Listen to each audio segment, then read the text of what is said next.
Hey, what's up, everyone? It's Steve, the Nortel guy.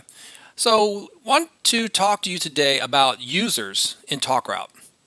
Now, you've probably figured out if you're a TalkRoute administrator that you come into this section to create your users. So you go to the little profile person, and then you come here to users and permissions, and you define new users. So those are official users which count against your licensed head count. So let's take a look at the pricing chart right here. So for instance, if you go with this Pro plan, which is I think is a real bargain, you get 10 named users in that $59 a month. All right, so that works out. If you use all 10, it works out to be less than $6. There's some taxes in there, so let's call it 6.5.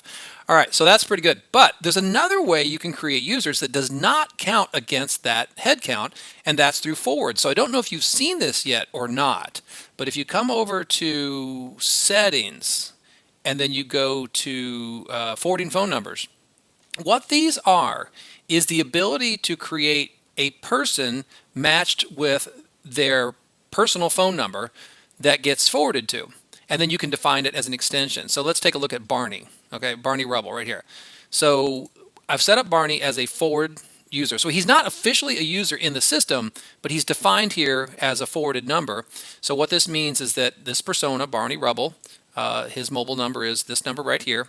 And that what we can do now with this is we can go over here to our manager and we can assign Barney to an extension. So we can come down here to right here. We defined the extension 2002 for Barney. So I've got this set up right here.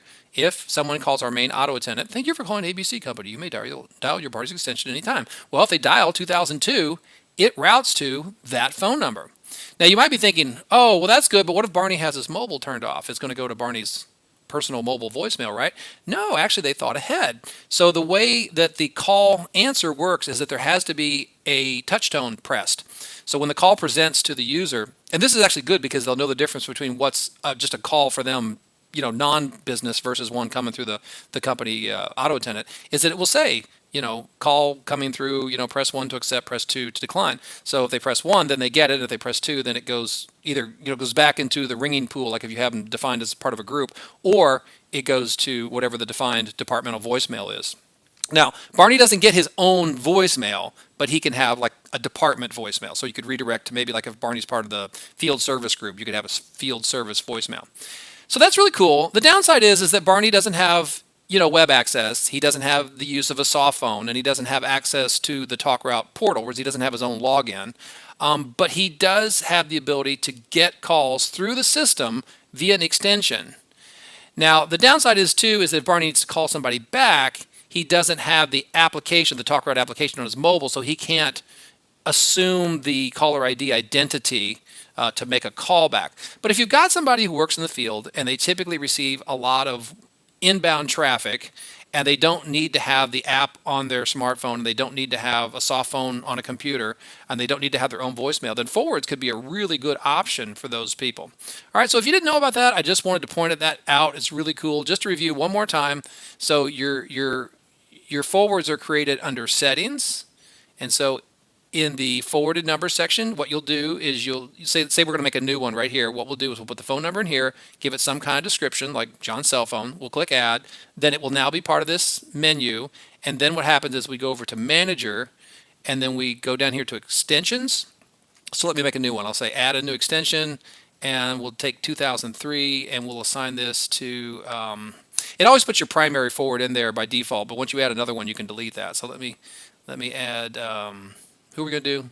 Let's do Betty. Okay, so here's Betty, and we can get rid of the primary. See, because you can have groups too. So you could have an extension that points to more than one phone at the same time, which is really cool. All right, so get rid of that, and then save that. All right, so now, oh, don't forget to save here too.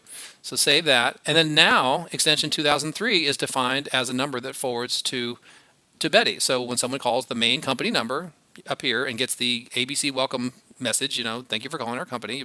You can dial your extension anytime. Well, if they dial 2003, it forwards to Betty's cell phone number. And if it's ringing and she wants to answer it, as soon as she answers it, what she'll hear is something like, call from something, press 1 to accept, press 2 to decline, and then she presses 1, she gets it. Now, if her phone's turned off and it goes to voicemail, it doesn't matter because the voicemail can't press 1 or 2, so that's not going to be an issue. So the call's probably just going to time out and go back either to a voicemail, or like I said, you can define groups. So if there was more than one target in that group, it might just go on to the next persona or user in that list. All right, pretty cool stuff, huh? All right, hey, if you don't have TalkRoute and you want to try it out, there's a link for you right there on the screen, or you can look in the description. I've got a link for you in the description right there. All right, thanks so much.